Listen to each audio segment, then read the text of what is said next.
ನನಗೇನು ನೋವು ಆಗ್ತದಂದ್ರ ನನ್ನ ಪಕ್ಕದ ಮಹಾರಾಷ್ಟ್ರದೊಳಗ ನನ್ನ ಮತಕ್ಷೇತ್ರಕ್ಕೆ 3 ಮತಕ್ಷೇತ್ರಗಳು ಹೊತ್ಕೊಂಡವ. ಔಸಾ, ಉಮ್ಮರ್ಗ, ನಿಲಂಗ. ಅಲ್ಲಿ ರೈತರಿಗೆ ದೇವೇಂದ್ರ ಫಡ್ನವೀಸ್ ಅವರು ಕೈ ತುಂಬಾ ಪರಿಹಾರ ಕೊಟ್ಟಾರ. ಅವರಿಗೆ ಎಷ್ಟು? ಸುಮಾರು 31,628 ಕೋಟಿಗಳು ದೇವೇಂದ್ರ ಫಡ್ನವೀಸ್ ಅವರು ಪರಿಹಾರ ಕೊಟ್ಟರು. ಹೌದು, ಅಲ್ಲಿನೂ ಕೂಡ ಲಾಡ್ಕಿ ಬಹನ್ ಯೋಜನೆ ಇದೆ, ಅಲ್ಲೂ ಬಸ್ ಫ್ರೀ ಇದೆ.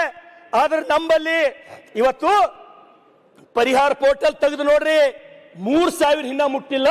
ಮಹಾರಾಷ್ಟ್ರದೊಳಗ 31,000 ಕೇಂದ್ರ ಸರ್ಕಾರ ಎಷ್ಟು ಕೊಡ್ತು? ಅಷ್ಟು ಕೊಟ್ಟು ಇವತ್ತು ನೋಡಿ ನೀವು ಅಲ್ಲಿ ಜನ, ನಮ್ಮ ಪಕ್ಕದ ಕ್ಷೇತ್ರ ಜನ, ನಮಗಿಷ್ಟು ದುಡ್ಡು ಬಂತು, ನನಗೆ 1 ಲಕ್ಷ ಬಂತು, ನನಗೆ 2 ಲಕ್ಷ ಬಂತು ಅಂತ ಹೇಳಿ ಒಂದೇ ಸವನ ಗೋಳಾಡ್ತಾರೆ.